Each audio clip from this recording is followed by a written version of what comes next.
Conakry, il n'y a plus d'immondices. Promenez-vous. Tout tas de déchets, celui que vous trouverez, c'est une production nouvelle. Pour votre information, à Conakry, aujourd'hui, on produit 1600 tonnes d'ordures par jour.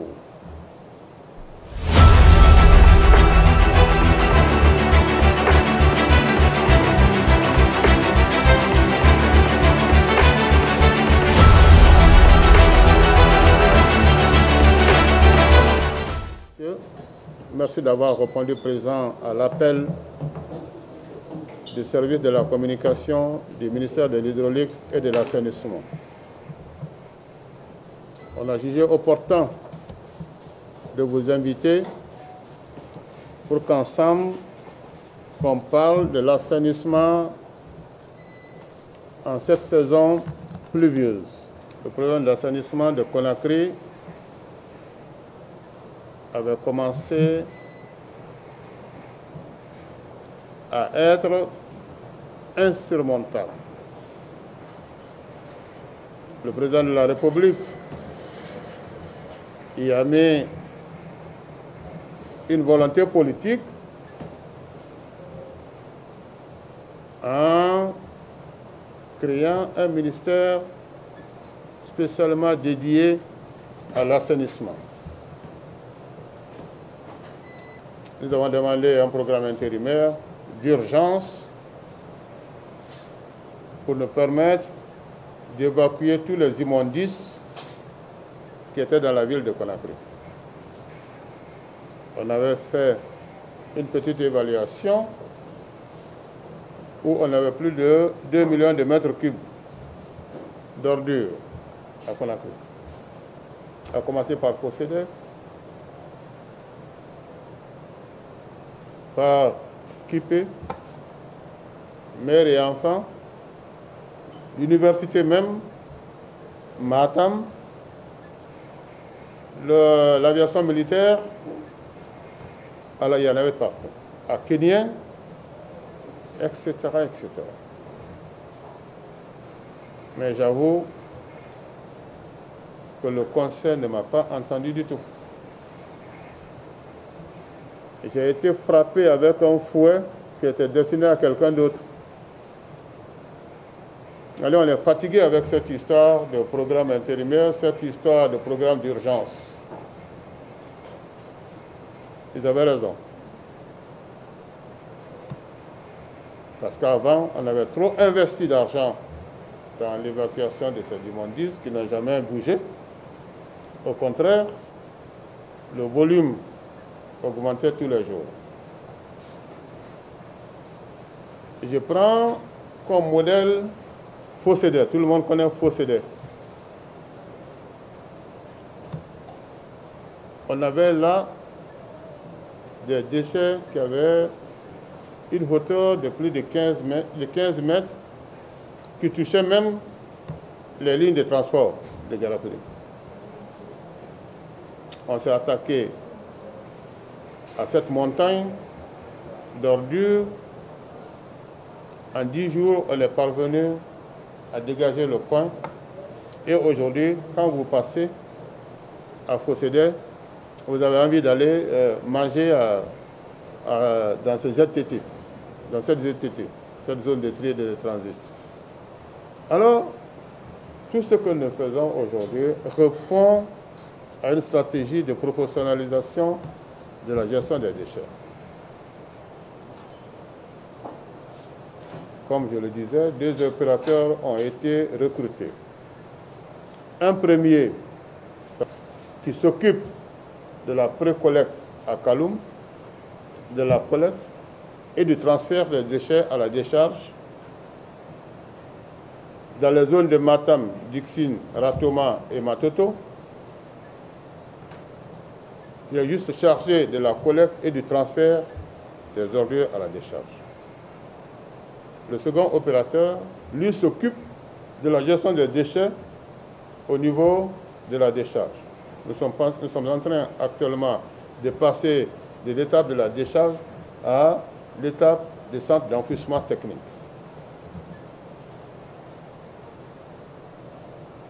Alors, ces opérateurs travaillent très bien. À un moment donné, tout Conakry a constaté que Conakry commençait à renouer avec la propriété. Et chaque matin, ces camions-là circulent, ces camions-là débarrassent Conakry de tout ce qu'il y a comme déchets solides, précollectés, collectés et le transfert et la gestion de façon régulière. Mais la saison pluvieuse à Conakry a une particularité. Quand les premières pluies se sont annoncées, on a eu l'impression qu'on n'a jamais balayé Conakry. C'est à juste raison. On a écouté les radios, on a écouté les télévisions, on a lu dans les sites que Conakry était encore sale. C'est vrai. Quand on se lève le matin et qu'on voit les déchets, ces déchets solides répandus partout sur l'autoroute, sur la route Anko 5, de l'autre côté du flanc à Lambagne, on se dit, mais quel balayage là ces gens font? Quel assainissement on fait ici? Alors, l'objet de cette rencontre, c'est pour vous expliquer le pourquoi. Qu'est-ce qui fait ça? Est-ce qu'on balaie? Est-ce qu'on ne balaie pas? Si on balaie, pourquoi les ordures se trouvent dehors? C'est ça l'objet de la rencontre. En fait, Conakry, il n'y a plus d'immondices. Promenez-vous. Tout tas de déchets solides que vous trouverez, c'est une production nouvelle. Pour votre information, à Conakry aujourd'hui, on produit 1600 tonnes d'ordures par jour. 1600 tonnes d'ordures par jour. Imaginez-vous que le ramassage concerne quelques quartiers et les axes principaux.